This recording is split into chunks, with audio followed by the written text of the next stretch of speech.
নমস্কার। আবার হাজির হলাম আপনাদের জন্য ভালো লাগা গল্প নিয়ে। আশা করি আপনারা সবাই ভালো আছেন। সবাইকে অনেক অনেক আন্তরিক ভালোবাসা জানিয়ে শুরু করছি আজকের গল্প, তারাশঙ্কর বন্দ্যোপাধ্যায়ের সেই অনবদ্য উপন্যাস ঝড় ও ঝরা পাতা। গল্প পাঠে আমি পবিত্র। তো চলুন শোনা যাক আজকের গল্প ঝড় ও ঝরা পাতা। প্রথম অধ্যায়। কায়স্থের ছেলে। পূর্বপুরুষের ইতিকথার মধ্যে কোনো রাজা রাজড়ার কাহিনী প্রচলিত নেই।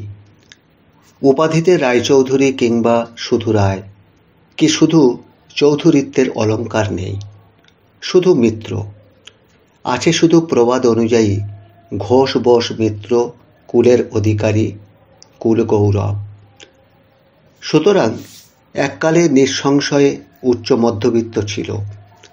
বর্তমানে কোন শ্রেণীতে পড়বে সে কথা বিবেচনা সাপেক্ষ। তবে যুদ্ধের আগে পর্যন্ত নিম্ন মধ্যবিত্ত ছিল। বর্তমানে বিত্ত নিঃশেষিত। জীবিকার দিন আনে দিন খায় নয়, বাঁধা মাইনের বাবু পদবীর চাকুরে। কিন্তু দিন আনার ব্যবস্থা না করলে যে দিন যায় না। আপিসের দারোয়ানদের কাছে ধার করে মাসের মাইনে থেকে সুদ সমেত টাকা শোধ করে। কাবুলির কাছেও ধার করে মধ্যে মধ্যে। তারা দু তিনজন মিলে পাড়ার গলির মুখে বসে থাকে। দারোয়ানদের দেনা শোধের পর উদ্বৃত্ত থেকে তাদের টাকা দিয়ে বাড়ি ফিরে আসে নিঃশেষিত বিত্ত হয়ে। তবু চালে চলনে প্রাণপণে মধ্যবিত্ত শ্রেণীর প্রত্যন্ত সীমায় শেষ খুঁটিটি কোনো রকমে আঁকড়ে ধরে আছে। সংসারের সংস্থানে বিত্ত নিঃশেষিত। অন্তরের মধ্যে চিত্ত ও অসার। ছেলেগুলো যে ভবিষ্যতে লেখাপড়া শিখে বড় মানুষ হয়ে দুঃখ ঘোচাবে, এ কল্পনাটুকু করবারও শক্তি অথবা প্রবৃত্তি নেই। নিজে পড়েছিল ম্যাট্রিকুলেশন 3rd ক্লাস পর্যন্ত। তবে সে অনেক দিনের কথা। তখনও ক্লাস গণনা নিচে থেকে গুণে 3rd ক্লাসকে ক্লাস 8 বলতো না। বর্তমানে সেকালের পড়া খান কয়েক বইয়ের নাম মাত্র মনে আছে। তার মধ্যে প্রথম ও প্রধান হচ্ছে ব্যাকরণ কৌমুদী। মলাটে তার ঈশ্বরচন্দ্র বিদ্যাসাগরের ছবি ছাপা ছিল। ইংরাজি ব্ল্যাকি অ্যান্ড স্মিথ রিডার।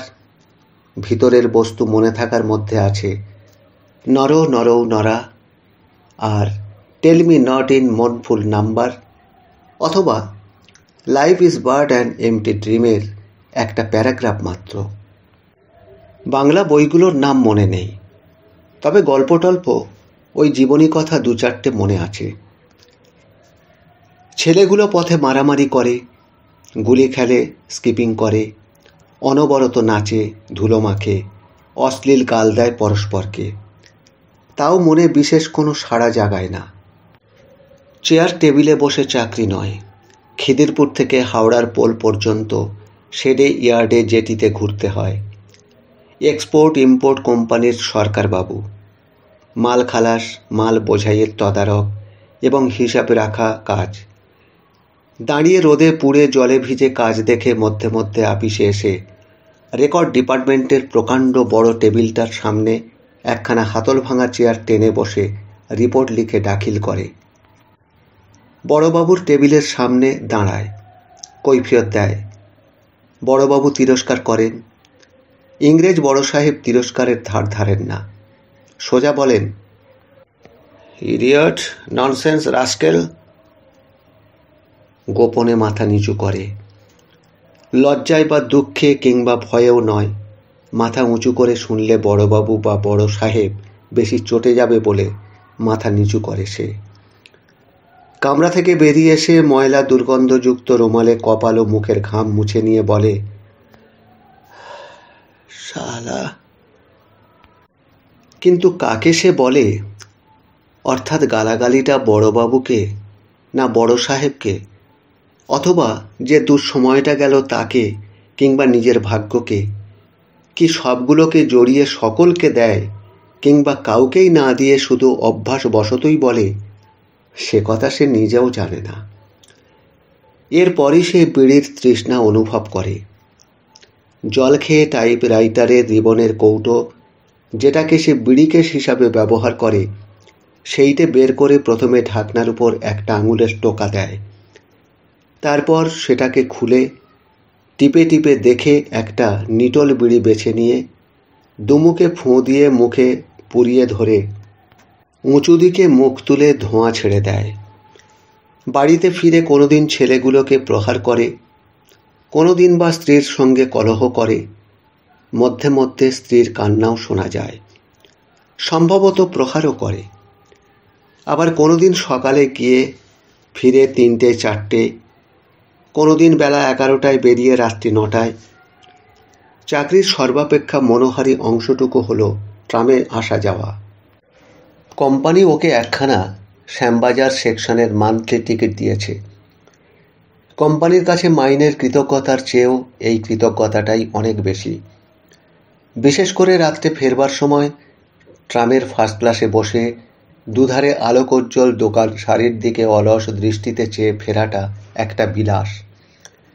তাছাড়া 9টার পর ট্রামে ভিড়ও কম হয়ে আসে।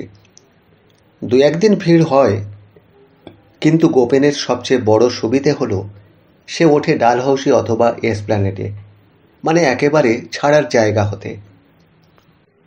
স্ট্যান্ড রোড হেঁটে এইটুকু এসে সে খালি গাড়ির সিটে জানালার ধার ঘেঁষে বসে।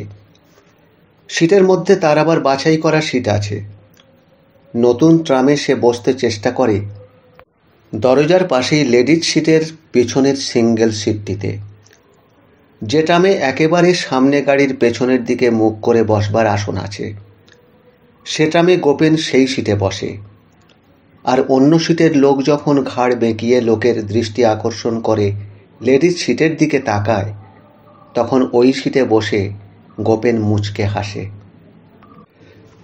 9:30 বেজে গিয়েছিল। আজ সে আসছিল খিদিরপুর থেকে। কোম্পানির লরিতে গঙ্গার ধার দিয়ে এসে সে মোড়ে নামল। মোটর ইঞ্জিনের গরম ও পেট্রোলের গন্ধ থেকে নিষ্কৃতি পেয়ে সে আরাম বোধ করল। অভ্যাস মতো আরেকবার বললে, শালা। তারপর একটা বিড়ি ধরিয়ে হাঁটতে আরম্ভ করলে। শরীর তার সবল এবং এই কাজের অভ্যাস তার 25 বছরের। ক্লান্তি সে বড় বোধ করে না। ডালহাউসের কোণে এসে সে দাঁড়ালো।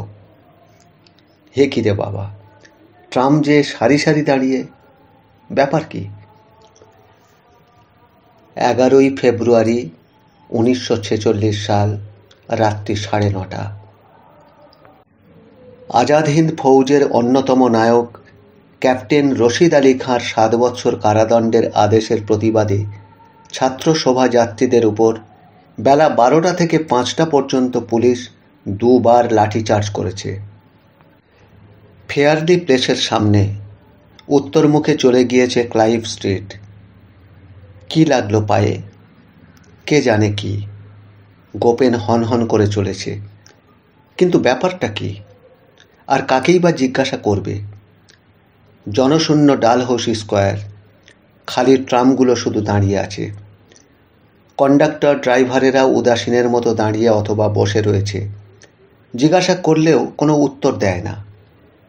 গোপেন চলেছিল সবচেয়ে অগ্রগামী শ্যামবাজারের গাড়িখানার উদ্দেশ্যে। স্কোয়ারের এ মাথায় এসে গোপেনের খেয়াল হলো কড়া পুলিশ পাহারা রয়েছে চারিদিকে। মনটা এবার তার ছ্যাঁত করে উঠল। সাইড কার লাগানো মোটর বাইকে 3 জন সার্জেন্ট ভটভট করে তাকে অতিক্রম করে লালবাজারে গিয়ে ঢুকল। লালবাজার থেকে লরি বোঝাই পুলিশ বার হচ্ছে।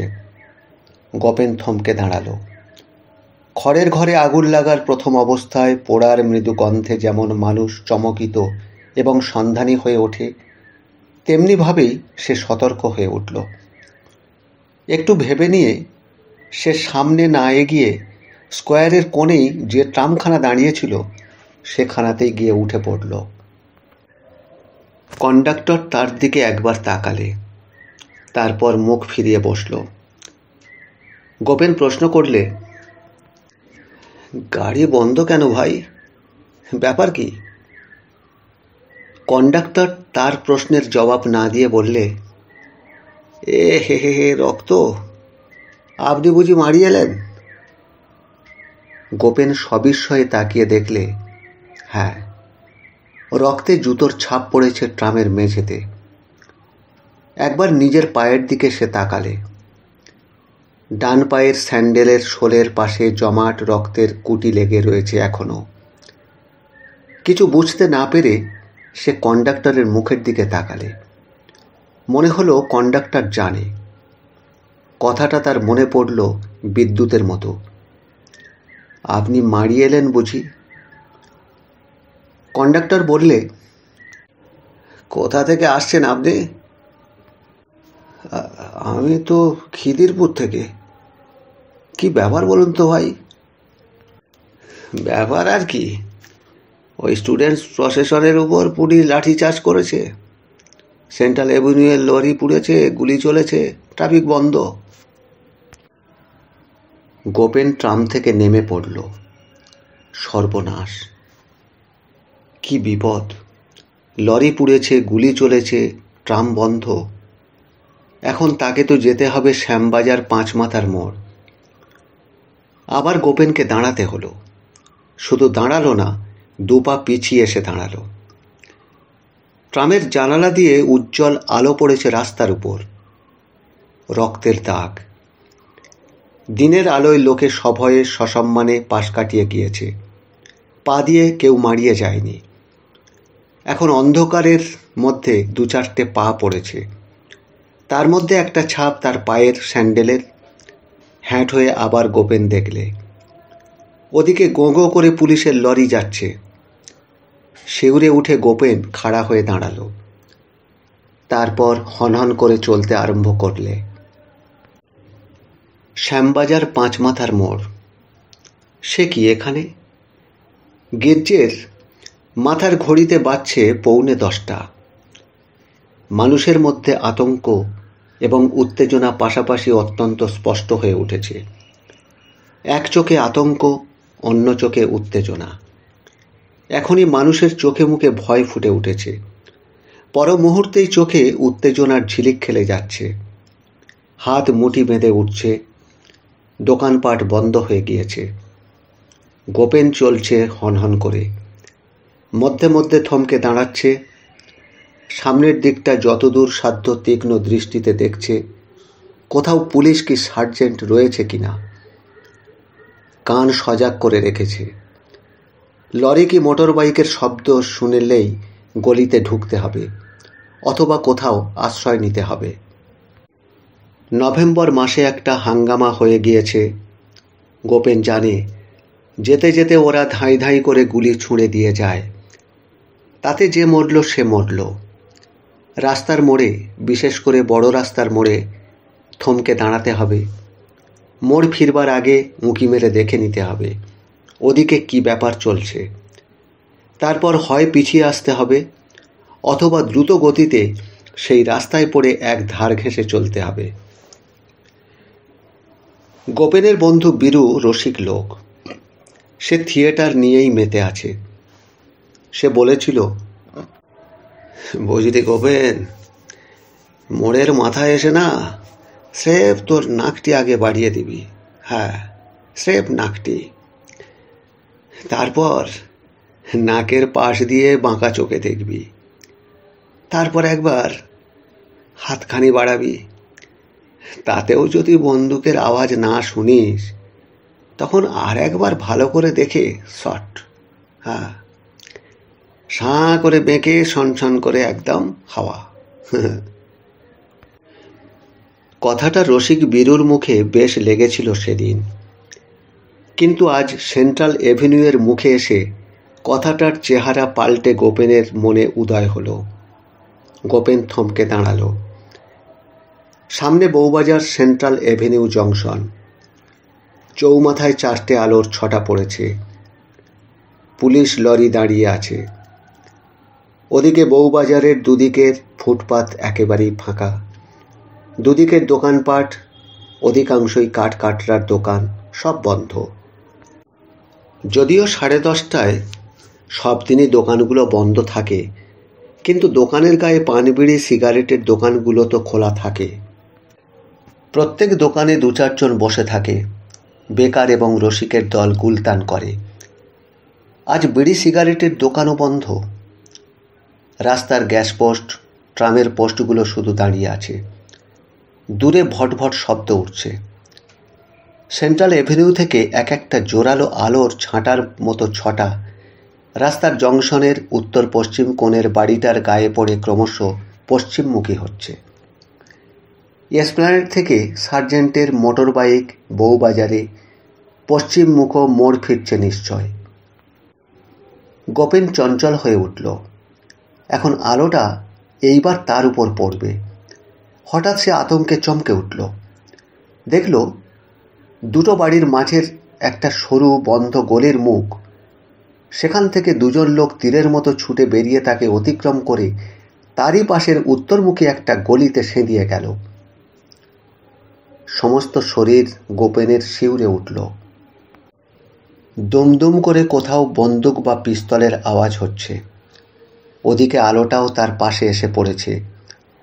গোপেন মুহূর্তে পাশের ওই উত্তরমুখী গলিটাতে ঢুকে গেল। দেখল অন্ধকার গলিপথ। অনেকটা দূরে দূরে এক একটা গ্যাস জ্বলছে। গোপেন নিজের পায়ের শব্দ শুনতে পাচ্ছে। একটু আগেই একটা বাঁকের আড়ালে সেই লোক দুটো দাঁড়িয়ে আছে গোপেন দেখল। নিস্তব্ধ স্থির হয়ে দাঁড়িয়ে আছে, আর চোখে বিচিত্র ভীত এবং ভয়াল পলকহীন দৃষ্টি। এখন গোপেন তাদের সামনে পড়ে চমকে দাঁড়িয়ে গেল। ভাবল, কে এরা? এদের হাতে ছুরি নেই তো? লোক দুটো আঙুলের ইশারা করে মৃদু স্বরে বললে, চলে যাও, গলি গলি চলে যাও, দাঁড়িও না, যাও। গোপেন ছুটতে লাগলো। এই আস্তে, এত জোর পায়ের শব্দ করো না। আবার দাঁড়িয়ে গোপেন পিছন ফিরে দেখলে লোক দুটি এগিয়ে চলেছে সন্তর্পণে। কিন্তু লোক দুটির হাতে কি? গোপেন ছুটল আবার সভয়ে। গলিপথ যেদিকে চলেছে সেই পথে সে চলেছে। ছুটে চলার গতিবেগে হঠাৎ সে গলির মোড় ফিরে একেবারে আলোকিত প্রশস্ত রাজপথের উপর এসে পড়ল। Central Avenue. সামনে রাস্তার উপর ধোঁয়া এবং আগুন। মিলিটারি ট্রাকে আগুন জ্বলছে। রাস্তার দুপাশে জনতা। আগুনের লালচে আলোর আভা পড়েছে সকলের মুখের উপর। জ্বলন্ত মিলিটারি ট্রাকটার সামনের রাস্তা এমাথা থেকে ওমাথা পর্যন্ত জন কয়েক মিলে কি যেন টেনে নিয়ে আসছে। হ্যাঁ, ডাস্টবিন, ময়লা ফেলা হাতগাড়ি। কোথা থেকে কার একখানা মালবাওয়া ঠেলাও নিয়ে এসেছে। পাশাপাশি সাজিয়ে চলছে দ্রুত গতিতে। ব্যারিকেড তৈরি করে রাস্তা বন্ধ করছে। আসছে আসছে দূর প্রসারী প্রখর উজ্জ্বল দুটো আলো।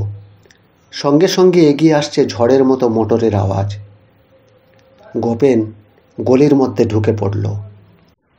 আওয়াজ হচ্ছে বন্দুকের। ফুসফুস ফেটে যাচ্ছে, পা দুটো ভেঙে পড়ছে, চোখ ফেটে কান্না আসছে। অন্ধকার গলিপথে ঘুরে ঘুরে উত্তর মুখে চলেছে, কিন্তু এখনো সেন্ট্রাল এভিনিউ পার হয়ে কর্নওয়ালিস স্ট্রিটের দিকে আসতে পারেনি। হ্যারিসন রোড ও অ্যাভিনিউ জংশনে 2খানা লরি এখনো জ্বলছে। Gorkha police, Anglo Indian sergeant পাহারা দিচ্ছে ওখানটায়। গোপেন একবার চেষ্টা করলে চিত্তরঞ্জন এভিনিউ পার হবার। স্থানটা বেশ নির্জন। একটু দাঁড়িয়ে অপেক্ষা করে দেখে সে এক ছুটে এসে পড়ল এপারে। একটু আগে পূর্বমুখী একটা গলি। গলিতে ঢুকে সে একটা বাড়ির সিঁড়িতে বসে হাঁপাতে লাগল। একটা বিড়ি ধরালো। এবার ফেব্রুয়ারির প্রথম সপ্তাহেই শীত ফুরিয়েছে। তার উপর এই ছুটোছুটি, এই উৎকণ্ঠা, কপালে ঘাম দেখা দিয়েছে। শুধু মিটিং আর প্রসেশন, প্রসেশন আর মিটিং। দিল্লি চলো, জয় হিন্দ, বন্দে মাতরম, ইনক্লাব জিন্দাবাদ। রক্তে ভেসে যাচ্ছে কলকাতার পিচের রাস্তা। শ্যামবাজারের পাঁচ মাথার পরিসর রাক্ষসে হাঁয়ের মতো। ওখানে গিয়ে পড়লে আর পাশ কাটাবার জায়গা নেই। নিশ্চয়ই সেই গোল জায়গাটায় বন্দুক নিয়ে পাহারা দিচ্ছে গুর্খা পুলিশ, ফিরিঙ্গি সার্জেন্ট। 1 নভেম্বর মাসে ওখানে গুলি চলা গোপেন স্বচক্ষে দেখেছে। সে শিউরে উঠল। সঙ্গে সঙ্গে অকারণে, মানে নিজের অজ্ঞাতসারে মধ্যরাত্রির জনহীন নিস্তব্ধ রাজপথ ধ্বনিত চকিত করে চিৎকার করে উঠল, আহা হা হা। নিজের জানুর উপরে একটা ঘুষি চালিয়ে দিলে। গলিপথে খানিকটা এসে সে বড় রাস্তাটা পার হলো। New Shyambazar street. ছোট রাস্তা ধরে বাগবাজার স্ট্রিটে এসে পড়ে সে নিশ্চিন্ত হলো। যা শালা। মাঝরাত্রির কলকাতার পথ অত্যন্ত বিশ্রী, গা ছমছম করে। কোথাও জনমানব নেই। দুপাশের বড় বড় বাড়িগুলোর দোর বন্ধ। জানালা দিয়ে দেখা যায় ভিতরে থমথম করছে। লাইট পোস্টের মাথায় গ্যাস বাতিগুলো স্থিরভাবে জ্বলছে। ওতেই যেন ভয় আরো বেড়ে যায়। হঠাৎ গোপেন দেখল 2 জন লোক। গোপেন সতর্ক হলো। রাস্তার দিকে পিছন ফিরে দেওয়ালের গায়ে কি যেন করছে। পরক্ষণেই তারা রাস্তার দিকে ফিরল। গোপেন তখন উল্টো মুখে চলে গেল। 2 জন অল্পবয়সী ছেলে, যদিও ছেলে নয়, ওই 20-22 বছর বয়স হবে। আবছা চিনতেও যেন পারছে ওদের। দেওয়ালের দিকে তাকিয়ে দেখল খবরের কাগজে লাল কালির মোটা হরফে কিছু লিখে দেওয়ালে দেওয়ালে সেঁটে বেড়াচ্ছে। গোপেন অস্বস্তি বোধ করল। সে দ্রুত পদে চলতে লাগল। একটু আগেই তার বাড়ি। কোনো বাড়ির ভেতরে ঘড়ি বাজছে, বোধহয় 1টা। পানওয়ালার বন্ধ দোকানটার মধ্যে ঘড়ি বাজছে। মিষ্টিওয়ালার দোকানের ঘড়ি এটা। নিজের বাড়িতে বন্ধ দুয়ারে কড়া নাড়লে সে। পাশের বড় বাড়িতে ঘড়িটায় এতক্ষণে 1টা বাজল। নেবু, এই নেবু। গোপেনের মেয়ের নাম নেবু। উফ, সব ঘুমিয়েছে না মরেছে? হ্যাঁ, ছেলেগুলো না হয় ঘুমোতে পারে, ছেলে মানুষ, ভাবনা চিন্তা তাদের হওয়ার কথা নয়, কিন্তু শান্তি ঘুমোলো কি করে? রাত্রি 1টা বাজলো। কলকাতার পথে গুলি চলছে সেই সন্ধ্যে থেকে। নিশ্চয় খবর তো পেয়েছে, তবু সে ঘুমোয় কি করে? হ্যাঁ। এবার প্রচণ্ড জোরে কড়া নাড়লে গোপেন। চিৎকার করে ডাকলে, শান্তি, এই নেবু। যাক, উঠেছে। দাঁতে দাঁত টিপে হাতের চড় সে ঠিক করে রাখলে। খুলে দিক আগে দরজা। 2য় অধ্যায়। রাত্রি 2টোয় শুয়ে ভোর 6টায় ওঠা। বেঙ্গল টাইম 6টা। স্বাভাবিকভাবে ঘুম ভাঙেনি। ঘুম ভাঙিয়ে দিলে স্ত্রী। গায়ে হাত দিয়ে ডাকলে তবে ঘুম ভাঙল। ছেলেগুলো তার আগে থেকেই চিৎকার করতে আরম্ভ করেছিল। ঘুমের পাতলা ঘোরের মধ্যে দূরের আওয়াজের মধ্যে কানেও আসছিল। খোলা জানলা দিয়ে সকালের আলো লাগছিল চোখের বন্ধ পাতার উপর, কিন্তু তার ক্লান্ত চৈতন্যের উপর শব্দের আহ্বান। আলোর স্পর্শ স্বাভাবিক প্রতিধ্বনি ও প্রতিচ্ছবিটা তুলে তাকে সজাগ করতে পারেনি। তার গায়ে হাত দিয়ে স্ত্রী ডাকলে, ওঠো, এই শুনছো, ওঠো। অত্যন্ত নির্লজ্জ এবং বেহারা এই মেয়েটা। কাল রাত্রে 1 চড় খেয়েছে, আবার চড় খাবার জন্য ঝুঁকে মুখ নিয়ে এগিয়ে এসে তাকে ডাকছে। চড় মারবার জন্যে তার অন্তরের প্রবৃত্তি গর্তের মধ্যে খোঁচা খাওয়া সাপের মতো কুণ্ডলি পাকিয়ে ঘুরতে লাগলো। কি হলো? ওঠো। সবাই বলছে ট্রাম বন্ধ। হেঁটে আপিস যেতে হলে। ট্রাম বন্ধ? হ্যাঁ, ধড়মড় করে উঠে বসল গোপেন। কে বললে? কানু বলছে। কে? ও, কানু? হ্যাঁ গো, আমাদের বিলাসবাবুর ছেলে কানু। কানুর পরিচয়ের প্রয়োজন ছিল না গোপেনের কাছে। শুধু গোপেন কেন, এ পাড়ায় কানুর পরিচয় কারুর কাছেই দিতে হয় না। কানু এ পাড়ায় বিখ্যাত, আপনার পরিচয়ে সুপ্রতিষ্ঠিত। গোপেন বলতে চেয়েছিল, ও, কানু যখন বলেছে তখন খবরটা খাঁটি সত্য। গোপেনের মনে জেগে উঠল সুদীর্ঘ পথ, আর সঙ্গে সঙ্গে মনে পড়ে গেল কাল রাত্রের রাস্তার অবস্থার কথা। হঠাৎ সে ক্ষিপ্ত হয়ে উঠল নিজের ছেলেগুলোর ওপর। বড় দুটোতে একটা তেরঙ্গা পতাকা নিয়ে বাড়ির সামনে পথের উপরেই মুভমেন্ট আরম্ভ করে দিয়েছে। এই সেদিন নেতাজির জন্মদিন আর স্বাধীনতা দিবস, 23শে জানুয়ারি আর 26শে জানুয়ারি উপলক্ষে ন্যাকড়া কেটে রং করে সেলাই করে জুড়ে পতাকাটা তৈরি করেছিল। সে আর শান্তি। এখন সেইটাই ঘাড়ে নিয়ে বড় দুটো চিৎকার করছে, জয় হিন্দ, বন্দে মাতরম, জয় হিন্দ। আর পেছন থেকে ছোট ছেলেগুলো সমস্বরে প্রতিধ্বনি তুলছে। গোপেন দাঁতে দাঁত চেপে প্রচণ্ড আক্রোশে এগিয়ে এসে বড় ছেলেটার গালে বসিয়ে দিলে একটা চড়। হারামজাদা শুয়োর, বদমাস। তারপর হনহন করে বেরিয়ে গেল বড় রাস্তার দিকে। এখনই তার সঠিক খবরের প্রয়োজন। জাহাজে মাল বোঝাই হচ্ছে, মাল নামছে, না গেলে চাকরিও থাকবে না, আর চাকরি গেলে আর হবে না। এদিকে ট্রামের মান্থলি, সুবিধা দরে রেশন, 40 টাকা মাইনে, গেলে আর হবে না। বড় রাস্তায় এখানে ওখানে জটলা। গোপেনের দাঁড়িয়ে শোনবার অবকাশ নেই। শ্যামবাজারের চৌমাথা পর্যন্ত না গেলে তার প্রয়োজনীয় সঠিক খবর মিলবে না। কিন্তু না শুনেও সে বুঝতে পারছে জটলায় কি জট পাকাচ্ছে তারা। স্বাধীন ভারতের দল খুব তড়পাই চালাচ্ছে। ট্রাম বন্ধ।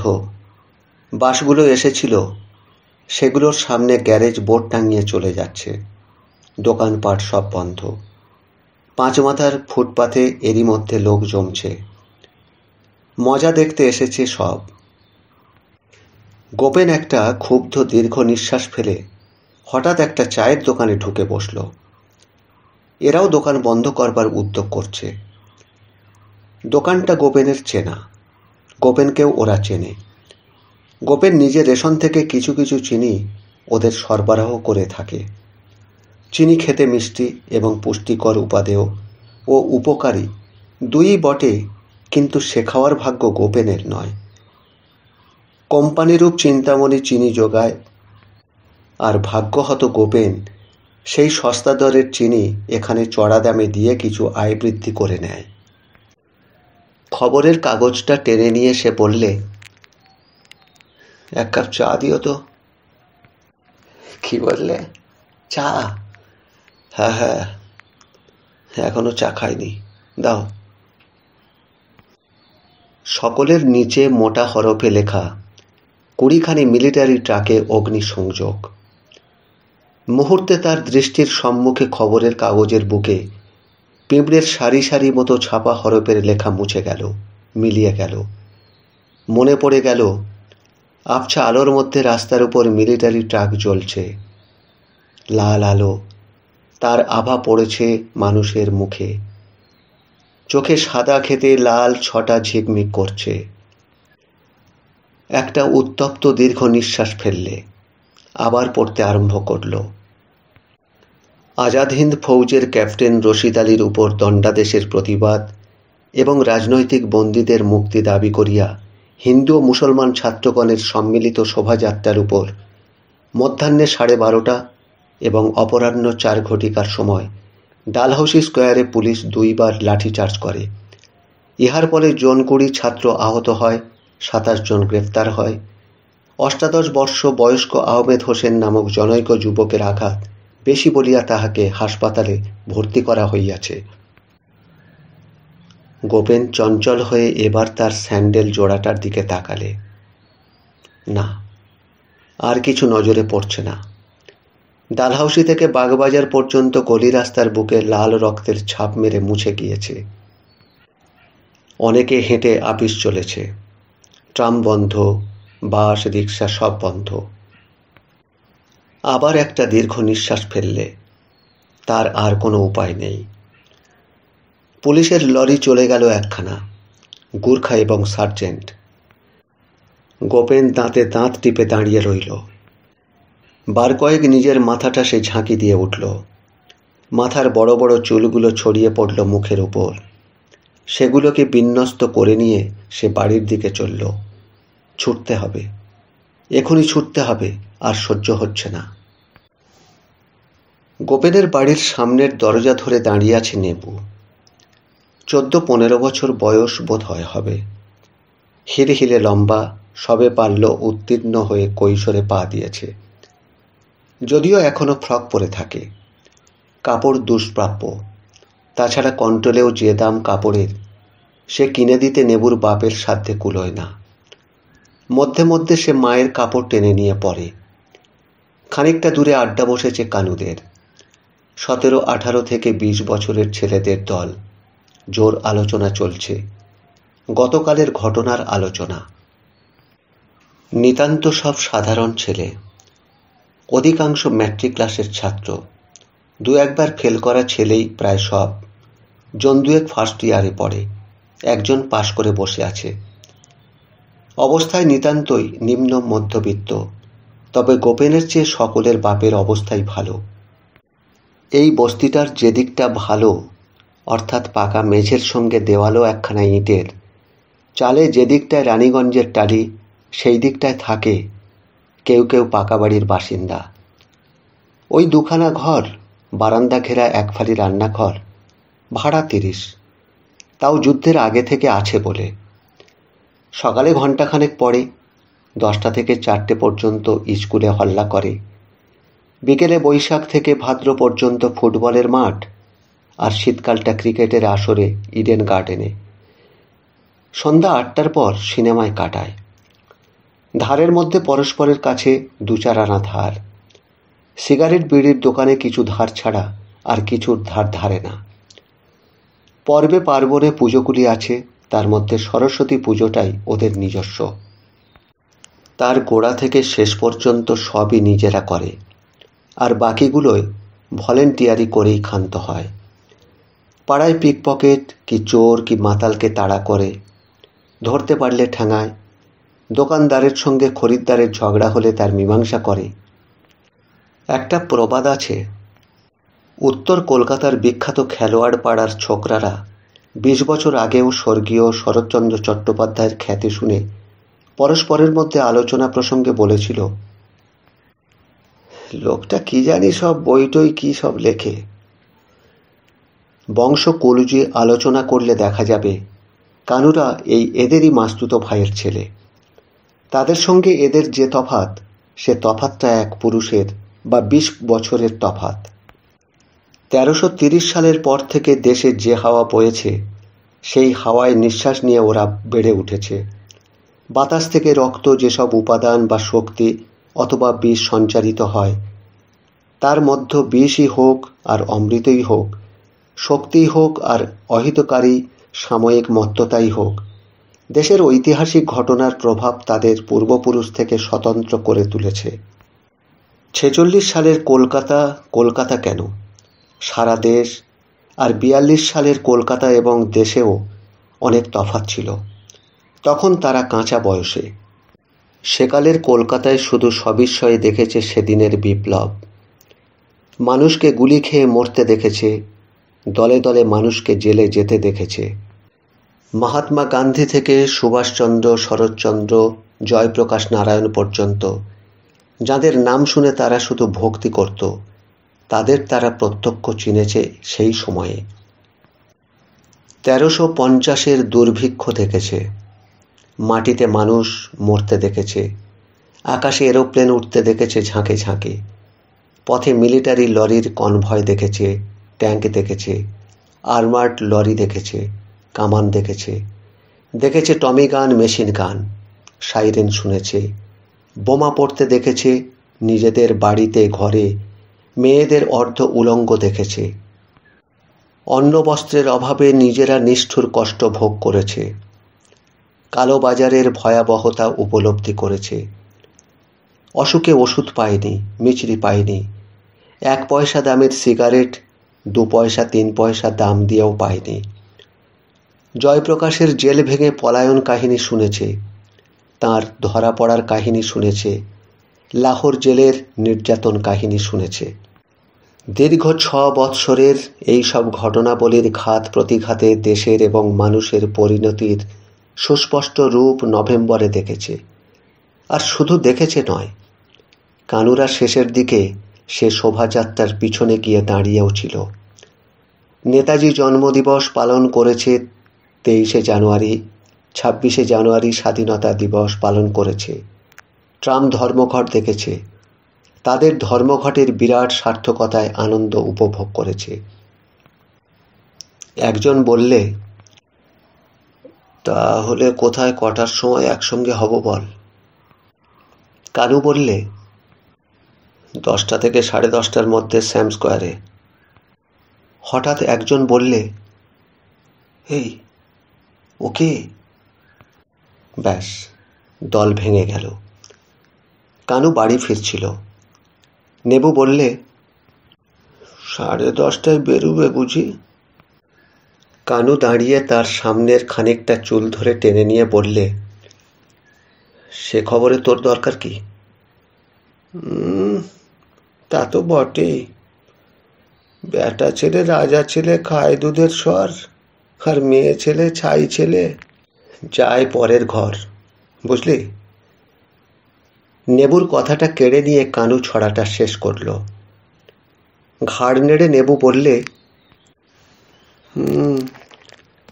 তা তো বটেই।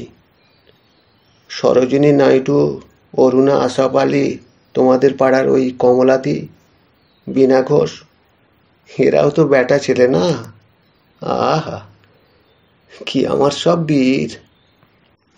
এক ঘুষি মারবো, তোর দাঁত ভেঙে দেবো, বুঝলি? এসো না, এসো দেখি। বলে নেবু এগিয়ে আসছিল, হঠাৎ থেমে গেল। গলির মোড়ের ওপাশে গোপেনের উচ্চ কণ্ঠস্বর শোনা যাচ্ছে। কানু চলে গেল নিজের বাড়ির দিকে। নেবু বললে, আমা, বাবা আসছে।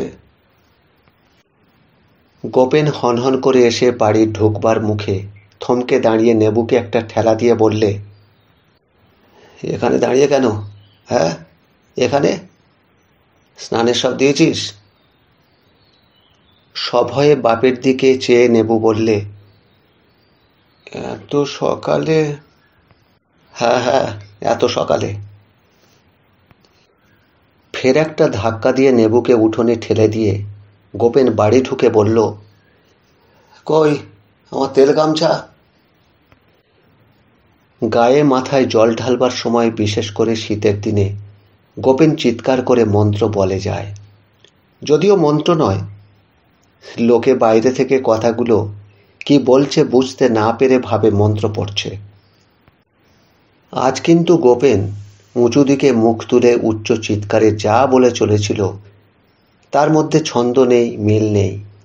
জীবনের যে কৌতুক বোধটুকু রাত্রিতে বিশ্রামের পর সকালে মরশুমে ফুলের মতো ফোটে, তাও নেই।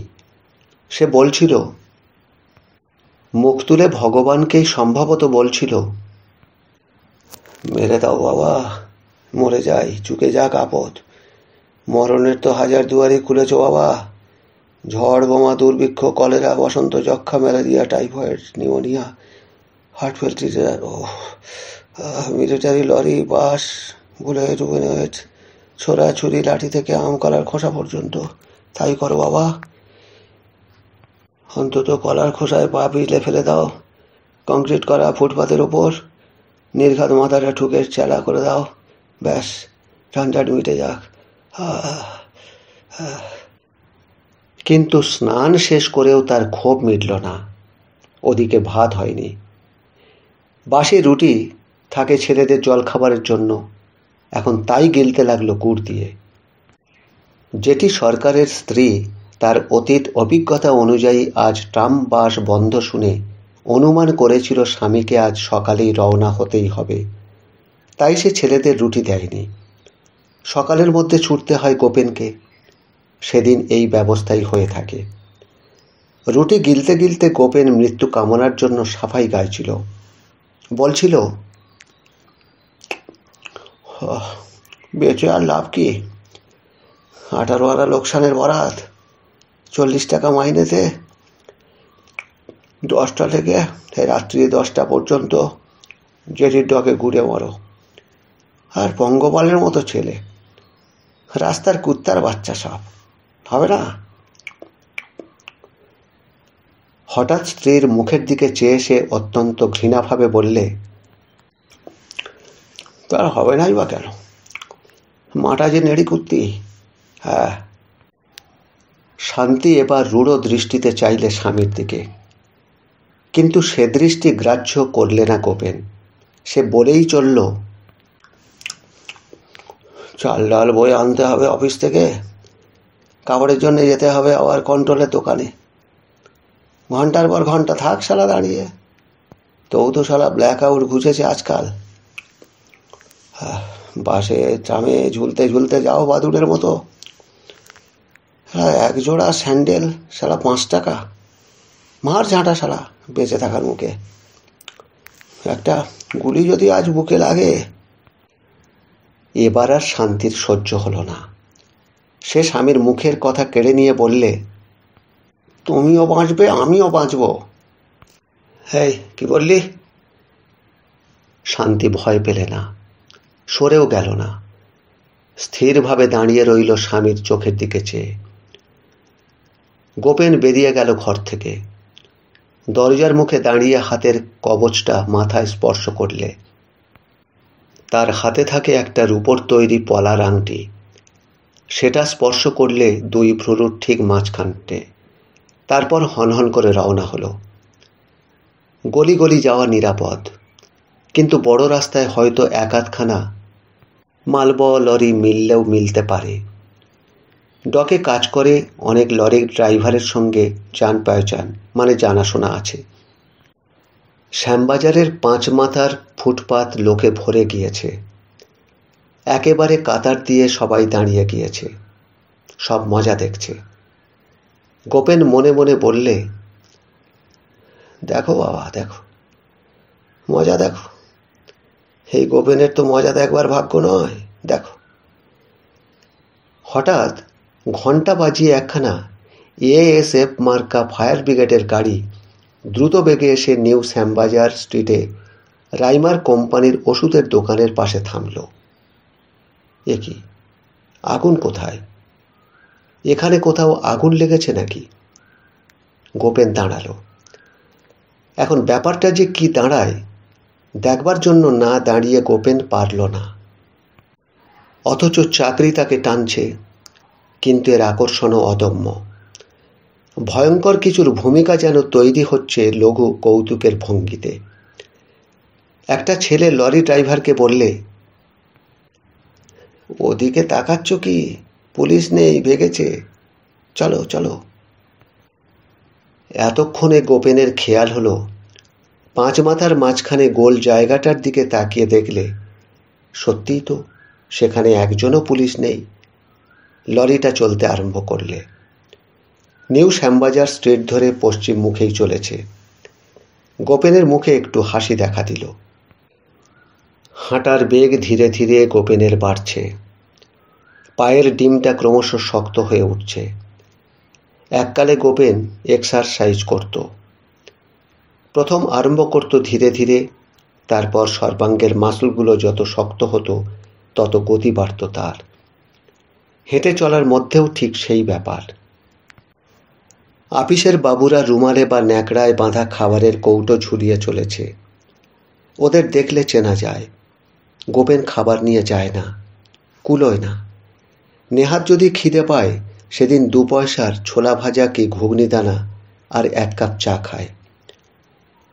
দোকানের চা নয়, বড় দোকানের কেতলি ভরে ভাঁড়ে করে পথের ধারে যে চা বিক্রি করে তাদের চা কিনে খায়, 2 পয়সায় 1 ভাঁড়। ফড়েপুকুরের মোড়ে বাদাম গাছটার তলায় একদল বাবু দাঁড়িয়ে আছে।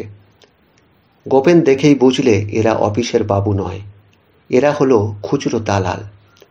বড় বড় অফিসের সঙ্গে এদের কারবার আছে। বড় সাহেব বড়বাবুকে খাতির এবং ভয় দুইই করে, তোষামোদও করে।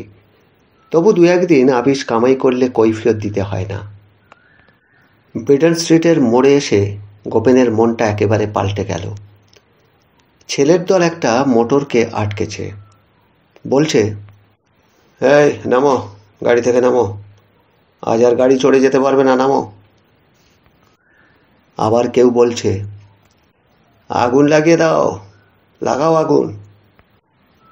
গোপেনের বুকের ভেতরটা নেচে উঠল সঙ্গে সঙ্গে।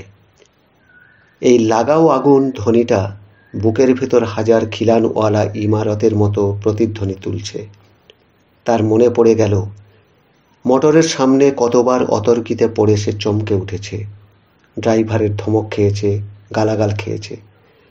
কতবার তার জামা কাপড়ে কাদার ছিটকে লেগেছে। গোপেন দেখল গাড়ি থেকে নামলো একটি সাহেবী পোশাক পরা ভদ্রলোক। সে বললে, দেখো, আমি ডাক্তার, আমি রুগী দেখতে যাচ্ছি। এখন 4-5 জায়গায় আমাকে যেতে হবে। গাড়িতে না গেলে কি করে আমি এদের দেখব বলো? আর পায়ে হেঁটে কি দেখা সম্ভবপর হয়?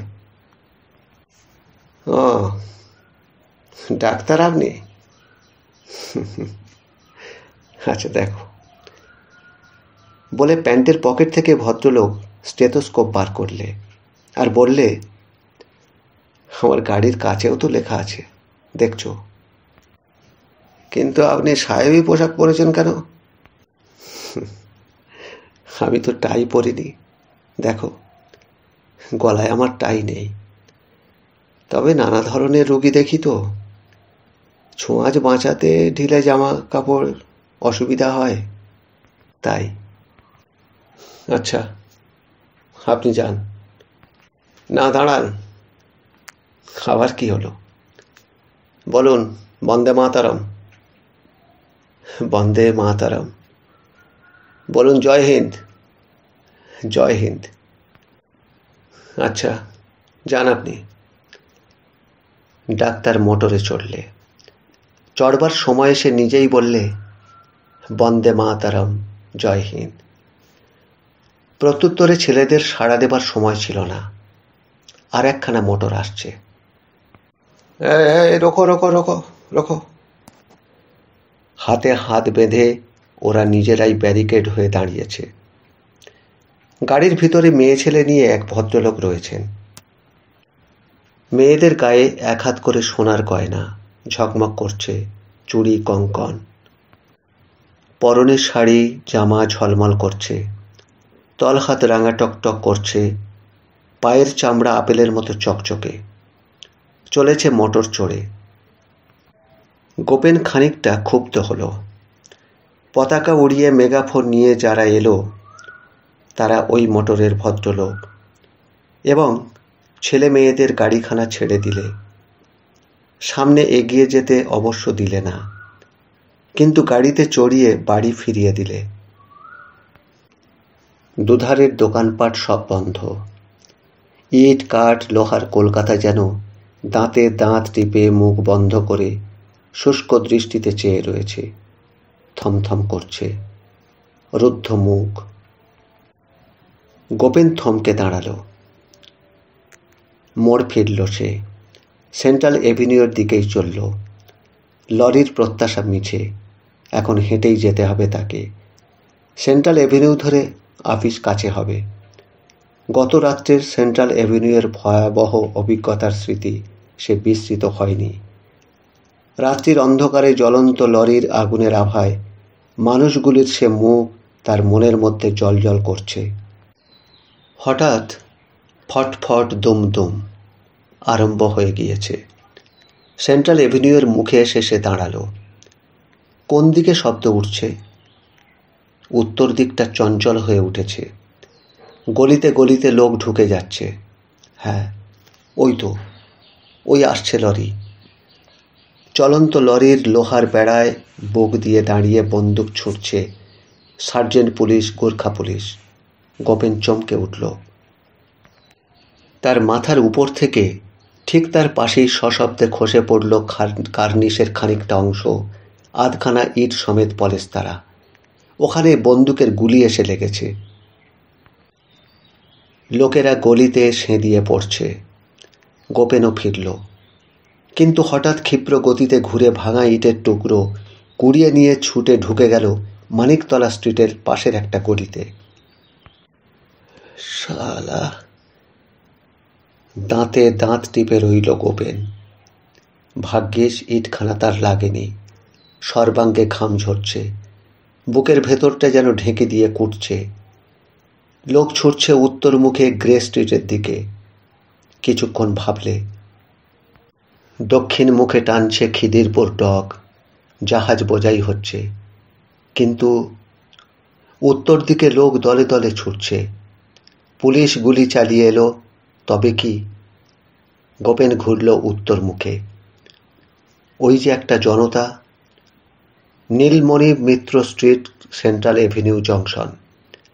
জনতার বেষ্টনী ভেদ করে গোপেন ঢুকল। কাউকে সে ভ্রুক্ষেপ করলে না। যাকে ঠেলে সে পথ করে নিলে সেই ক্ষুব্ধ হয়ে ফিরে তার দিকে তাকালো। কিন্তু আশ্চর্যের কথা, তার মুখের দিকে তাকিয়েই সে তাকে পথ ছেড়ে দিল। গোপেনের মনেও এ নিয়ে কোনো প্রশ্ন উঠল না, অবসরও ছিল না। সমস্ত লোককে কাঁধে ধরে পিছনে পাশে সরিয়ে সে ভিতরে গিয়ে দাঁড়ালো। দেখল রক্তাক্ত অবস্থায় পড়ে আছে একটি ছেলে।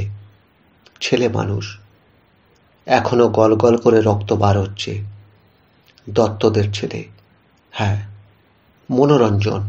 মনোরঞ্জন দত্ত। স্থির দৃষ্টিতে গোপেন চেয়ে রইল ছেলেটার দিকে। সব গুলিয়ে যাচ্ছে। বুকের ভেতরে যেন একটা আগুনের শিখা পাক খেয়ে ঘুরছে। হঠাৎ একটা ইট এসে মাথায় লাগল। রাস্তার ওপার থেকে কেউ ছুটছে। শালা! বাঁদিকে কানের ইঞ্চি দুয়েক ওপরে। রাস্তার আলোগুলো চরকির মতো পাক খাচ্ছে। বাঁ হাত দিয়ে ক্ষতস্থানটা চেপে ধরে বসে পড়ল গোপেন। হাতের তালুতে ঠেকল যেন আগুন। ওটা আগুন নয়, আগুনের মতো গরম রক্ত। হাতের তালু ছাপিয়ে কানের দুপাশ দিয়ে গড়াচ্ছে। একজন তাকে ধরে নিয়ে গেল পাশের গলির মধ্যে। এইবার তার যেন সম্বিত ফিরল। রাত্রি হয়ে গেছে। কত রাত্রি বুঝতে পারলে না। নীলমণি মিত্র স্ট্রিট, সেন্ট্রাল এভিনিউ জংশনে মনোরঞ্জনের রক্তাক্ত দেহের সম্মুখে সে দাঁড়িয়েছিল। কিন্তু তারপর যে কি ঘটেছে স্পষ্ট তার মনে নেই। তবে হ্যাঁ, আবছা আবছা মনে পড়ে লাখে লাখে লোক, ডালহৌসি স্কোয়ার। একটা ঘটনা মনে পড়ছে। লাখে লাখে লোক চলেছে বহুবাজার স্ট্রিট। মানুষের ধ্বনিতে কলকাতার রাস্তার দুপাশের ইট, কাঠ, লোহার তিনতলা চারতলা বাড়িগুলো কাঁপছে। মাথার উপরে দূর আকাশে উড়ন্ত চিলগুলো বোধহয় চমকে উঠছে। তাদের ছাড়িয়েও ভগবানের দোরে গিয়ে প্রতিধ্বনি তুলছে। আর মানুষের পায়ে সে কি বল, সে কি স্ফূর্তি জেগেছে। তারা চলেছে, ডালহৌসি স্কোয়ার প্রদক্ষিণ করে যাবে। হঠাৎ এলো একখানা পুলিশের লরি। জনতা ক্ষেপে উঠল। গোপেনি সর্বপ্রথম লাফ দিয়ে গিয়ে লরির কিনারায় চেপে ধরলে। তার সঙ্গে আরো কতজন। ভেঙে ফেলবে, পুড়িয়ে ফেলবে লরিখানা। পুলিশ ফায়ার করলে বুলেট নয়, টিয়ার গ্যাস। ওদিক থেকে নেতারা ছুটে এলেন। কাণ্ড কিছু হলো না, কিন্তু টিয়ার গ্যাসের যন্ত্রণায় অস্থির হয়ে উঠল কোপেন। চোখে সে কি যন্ত্রণা, নিঃশ্বাসে সে কি কষ্ট। তারপর কোথা থেকে প্রচুর জল এসে পড়ল গোপেনের মাথায়। গোপেন বাঁচল। উপরে তাকিয়ে দেখলে দোতলা তেতলা থেকে মেয়েরা জল ঢালছে। দীর্ঘ জীবনী হও, জয় হোক তোমাদের, জয় ভারত মাতা, জয় ভারত মাতা। মনে পড়ছে হাজরা রোডের উপর দাউ দাউ করে জ্বলছে আগুন। একখানা লরির পেট্রোল ট্যাঙ্ক সেই মুহূর্তে ফেটে জ্বলন্ত পেট্রোল রাস্তার উপর ছড়িয়ে পড়ল। সব আবছা আবছা মনে পড়ছে। তবে ইটটা কিন্তু জোর হাঁকড়েছে, তখনও রক্ত ঝরছে। তৃতীয় অধ্যায়। 8:30 বেজে গিয়েছে। এখনো অগাধ ঘুম ঘুমোচ্ছে কোপেন। আজ আর তার স্ত্রী তাকে ডাকেনি। গতকাল গভীর রাত্রে রক্তমাখা জামা গায়ে দিয়ে, মাথায় একটা দগদগে ক্ষতচিহ্ন নিয়ে ফিরে যে তাণ্ডব সে করেছে, তারপর আর ঘুমন্ত কোপেনকে ডেকে জাগাতে সাহস হচ্ছে না শান্তির। গোপেনের স্ত্রীর নাম শান্তি। কুম্ভকর্ণের ঘুমিয়ে থাকাই ভালো। ঘুম ভাঙালেই সে বেরুবে, এবং আজ বেরুলে সে আর ফিরবে না, এই তার দৃঢ় ধারণা। একদিনে গোপেন কুম্ভকর্ণের মতন ভীষণ হয়ে উঠেছে। ওর এই ঘুম দেখে শান্তির মনে কুম্ভকর্ণের উপমাটা জেগে উঠল। নইলে কাল রাত্রে ধারণা হয়েছিল গোপেন পাগল হয়ে গিয়েছে। গোপেনের সেই রক্তমাখা মূর্তি দেখে শান্তি শিউরে উঠেছিল, আর শিউরে ওঠায় গোপেনের সে কি উল্লাস, সে কি হাসি। চিরটা কাল গোপেন রাত্রিতে ফিরে শান্তিকে, ছেলেগুলোকে তিরস্কার করে, প্রহার করে, মধ্যে মধ্যে জিনিসপত্রও ভাঙে। ফিরবার সময় তার 8:30 থেকে 9টার মধ্যে। কোনো ক্রমে যেদিন 9:30 হয়, সেদিন আগে থেকেই শান্তি প্রস্তুত হয়ে থাকে। সেদিন গোপেনের মেজাজ হয় 2 ডিগ্রির কাছাকাছি উত্তাপের জ্বরগ্রস্ত রোগীর মতো। সমস্ত কিছু প্রলাপ চিৎকারের অন্তরালে থাকে তার শ্রান্ত ক্লান্ত অবসন্ন মনের বিলাপের সকরুণ পরিচয়। গতকাল ফিরেছিল রাত্রি 2টায়। প্রথমেই শান্তির গালে মেরেছিল প্রচণ্ড এক জ্বর। তারপর সে এক তাণ্ডব। নিজের কপালে করাঘাত করেছিল, মৃত্যু কামনা করেছিল। ঘুমন্ত বড় ছেলেটার গায়ের লেপ খুলে যাওয়ায় সে কুণ্ডলি পাকিয়ে শুয়েছিল, তাকে একটা লাথি মেরেছিল। আজ সকালে সে যখন কাজে বেরিয়েছে, তখনও সে নিজের মৃত্যু কামনা করেছে। ছেলেগুলোকে রাস্তার কুত্তার বাচ্চা নামে অভিহিত করে তাদের মৃত্যু কামনা করেছে। শান্তির দিকে যে ক্রুদ্ধ দৃষ্টি, হিংস্র দৃষ্টিতে তাকিয়েছিল, সে দৃষ্টি এখনো শান্তির চোখের উপরই ভাসছে। সেই মানুষটা ফিরল 8:30টার জায়গায় রাত্রির শেষ প্রহরে, তাও কপালে দগদগে ক্ষত এবং সর্বাঙ্গে রক্তের দাগ নিয়ে।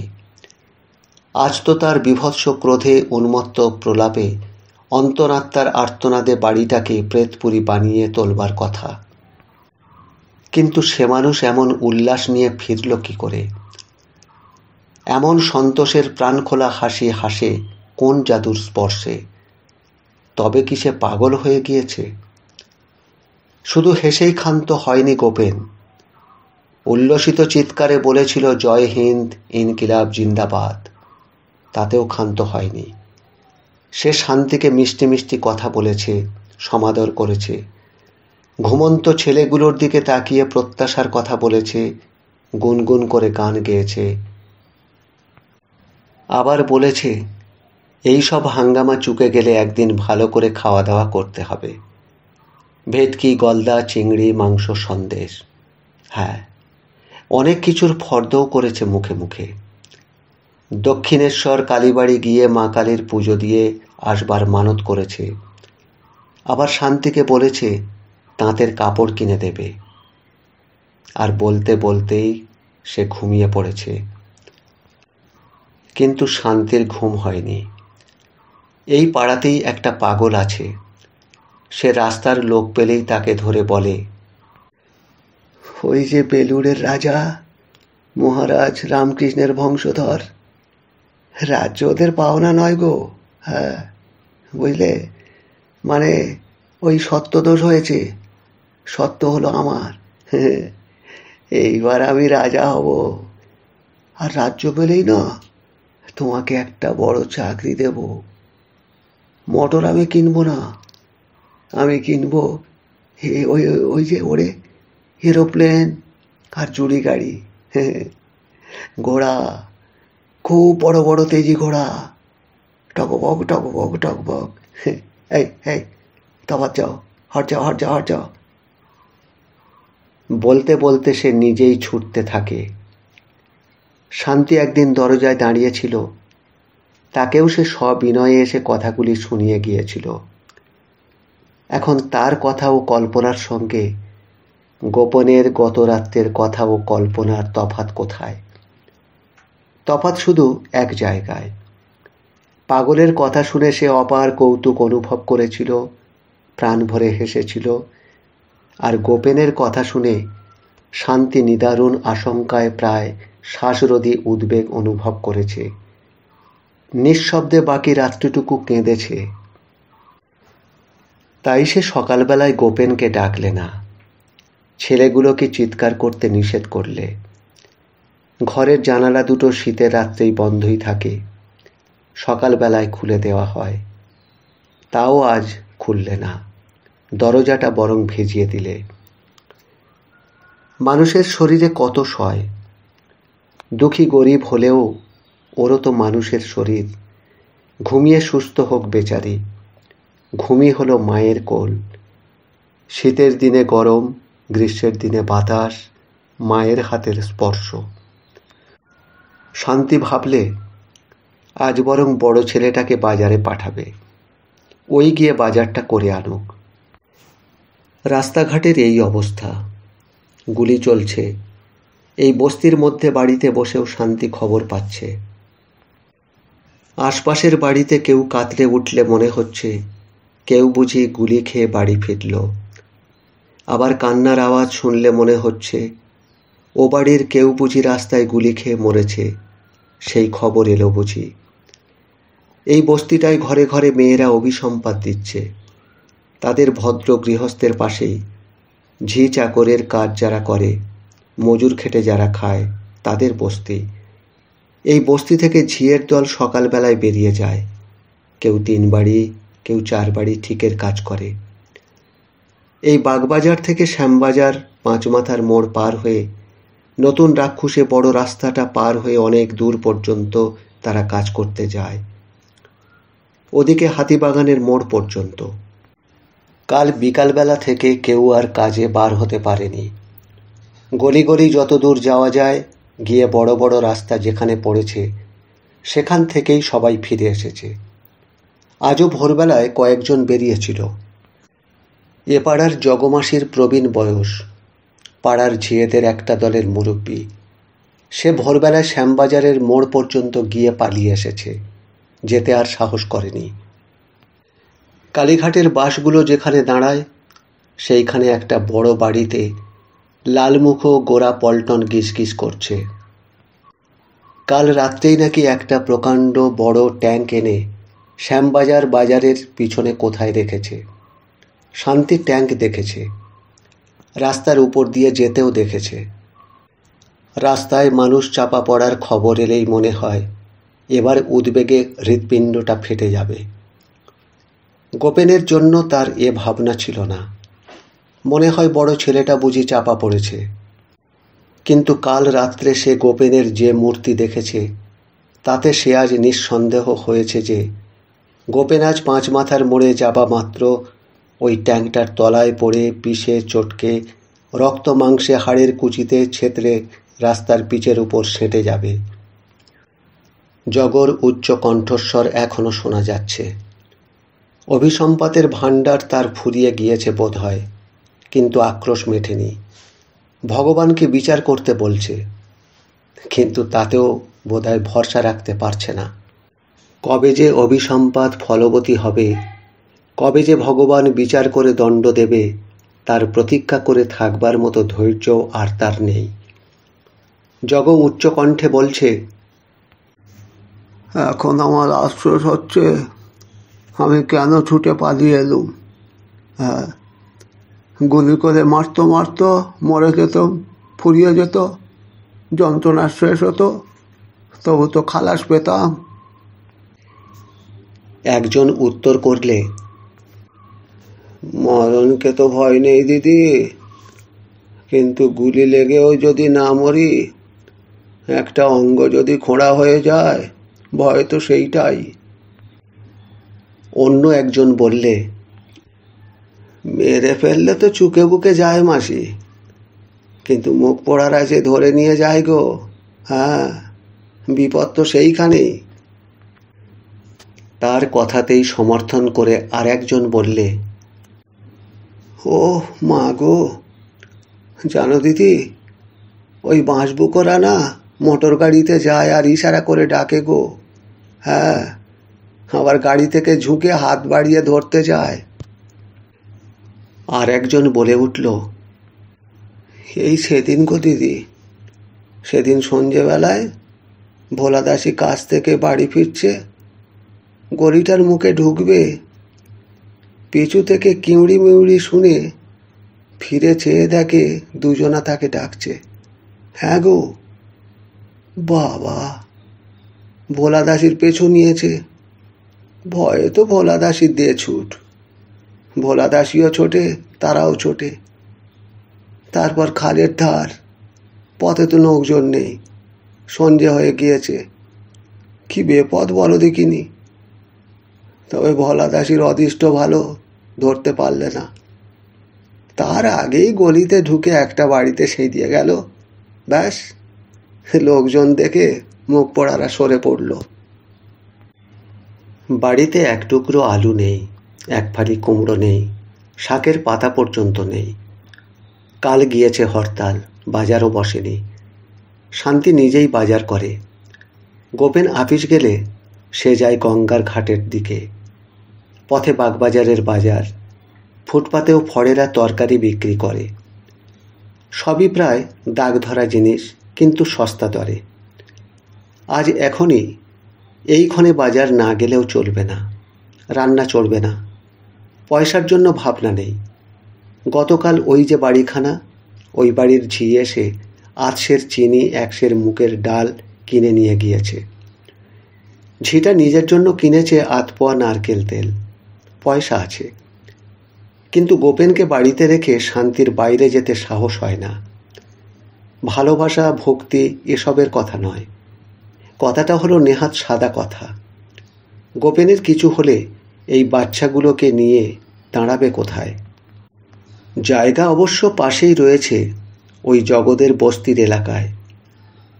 মেপে দেখতে গেলে তফাৎ মাত্র 20 হাত, কিন্তু ওই 20 হাত পার্থক্য অতিক্রম করবার কথা মনে করতেও শান্তি শিউরে ওঠে। ওরা খারাপ লোক বলে নয়, রাত্রে অবশ্য অনেক খারাপ কাণ্ডই ওখানে ঘটে। চেঁচামেচি, মারধর, হল্লা, গালাগাল, অনেক কিছু হয়। তাছাড়া মেয়েদের অনেকেই খারাপ, তবে তারা বাজারের বেশ্যা নয়। জানা চেনা লোক 2-4 জন আসে যায়।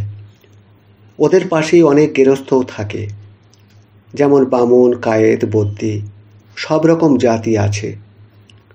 বামুনের মেয়েরা সকালবেলা গামছা ঢেকে থালা নিয়ে ঠিকে রান্না করতে যায়, রোজগারও বেশ করে। বামুনের মেয়ে আধবুড়ি ওই টিয়া পাখিটা, ও নাকি রোজগার করে মাসে 25 টাকা। হ্যাঁ, লম্বা হিল হিলে চেহারা, টিয়া পাখির মতো নাক ও অনর্গল বকে। পাখিতে যেমন শুনে বুলি বলে, তেমনিভাবে যে যা বলবে সেই কথাটি নিজে একবার বলবে, তাই লোকে ওকে বলে টিয়া পাখি। ঠিক ওই জন্যই শান্তি ওই টিয়া পাখির অবস্থার কথা ভাবলে শিউরে ওঠে। সে বেশ জানে টিয়া পাখি যে ওইভাবে পরের কথাটি অবিকল বলে যায়, সেটা তার পরকে তোষামত করার প্রয়াস। 2 বাড়িতে ঠিকে রান্না করে মাইনে পায় 25 টাকা, আর তোষামদে তুষ্ট করে পুরনো কাপড় থেকে আরম্ভ করে ছেঁড়া জুতো পর্যন্ত সংগ্রহ করে। টিয়া পাখির একটি মেয়ে আছে, তার স্বামী কাজ করে কারখানায়। মাইনে যা পায় তার অর্ধেক যায় নেশায়। কাজেই টিয়া পাখিকে জোগাতে হয় মেয়ের কাপড় থেকে আরম্ভ করে নাতনির ফ্রক, জুতো, খেলার জন্য ভাঙা পুতুল পর্যন্ত।